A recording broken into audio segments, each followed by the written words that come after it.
Hi, brothers and sisters. I always want to approach these videos, I'm hoping, with joy and laughter and things like that. But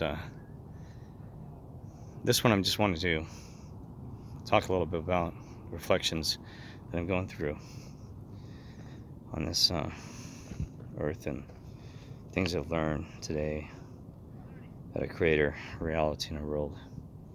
It gets so deep that trying to make sense of it myself.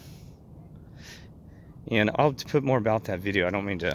I hate when people say, "Well, I got something to tell you, but then I can't tell you right now." And it's only because I've got to understand before I press forward with other information that I have, because it wouldn't be right for me to do that.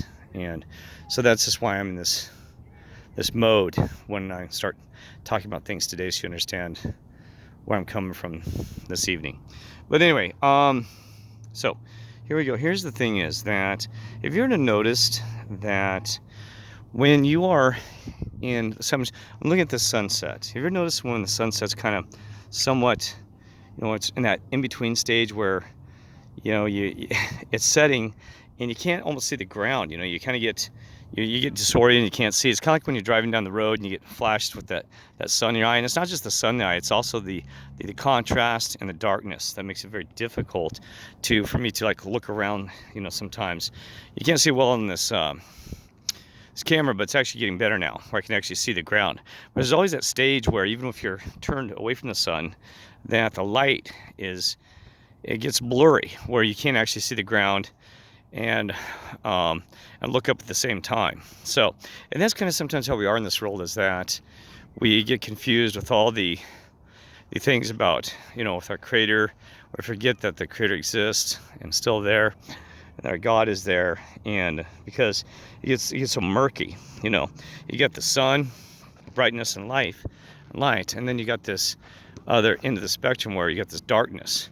And see, and that's also about you got all these things, people infiltrate you with wisdom and other things like that. So you keep searching, and boy, I was in that murky medium water there for a while, down the middle of that road. You know what I mean, trying to figure out what's going on here. I mean, you know, you go through all these stages. See, now I'm having a problem here again because the sun is hitting me at the eyes, and you can't tell through this camera because it can adjust, but it's making it hard for me to see the ground at the same time that the sky.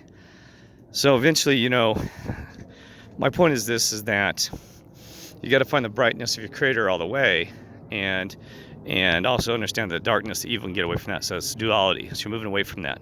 So it's kind of hard to get all the way to see that wide spectrum. Okay, so you don't want to be in that middle of the road, right? You want to get all that positive light and all that way through, and you'll get there if you just keep searching. Well, you're already on this video, so I'm preaching to the choir and other brothers and sisters, because you've already seen this, you know this, and but it's just a reflection of what we're doing here. Okay, I'm starting to make this film. I was actually looking for some rock spiritual operations, and I don't see a lot here. That's the thing. I was hoping to see something so I could record it for you. I saw a rock over here earlier. They had some things. I should have done this before I did this video. But one thing I want to talk about is over here we have a lot of Christmas trees, okay? And there's part of our problem is, wow, it kind of looks like a fish there. Kinda, not really. Not much in there. Oh yeah, we got a spiritual offering. We got some kind of face or something with the tearing eye. See this? Right there. It's got some kind of, I'm not sure what it is though. Oh, you see something else to face in there too. Right, that dead center. There's a lot of facial apparitions in this thing. I hope it's coming up. You see a lot of faces right here. It's on the front here. Try to zoom in. Oop. It's something that's got a tear coming out of its left eye. Kind of. It's the head of it. I thought there was something else in here. Yeah, oh, there's somebody in there. See this? Right there. I'm trying to hold it steady. Kind of like somebody that's got a dress down here. Oh, I'm sorry. Oh, just blurred it. Down at the bottom. Now, let's see if I can pull my finger. It doesn't try to zoom in on me. Well, anyway, you can see that right there. There's kind of like a dress and then a facial head there. And there's something up here, right in the dead center again. See if you can see all the things in here. Okay. And there's another facial thing right in the dead center there. Well, anyway, there's a lot there in that rock, okay? But what I was going to say is that, like Christmas trees, okay? Those are living, nice, lovely thing, but then we dispose of them, That's the thing, is we become a disposable society, as I said before. We dispose our spouses, we dispose, everything is just disposable. We don't hold on to anything long term, right? It's immediate gratification, satisfaction. Nobody holds it into the end, right? And that's what the problem is, that everything's disposable. You know what I mean? We just quickly dispose of it and move on our way. But anyway, what I'm really trying to get at is that on these trees here, there's probably means that if we did our research to not be able to have to just cut a tree down and make it disposable and throw it away so soon. That, on the technology to keep these trees alive and rooted and going forward. Now, I know somebody can say, well, what about artificial trees?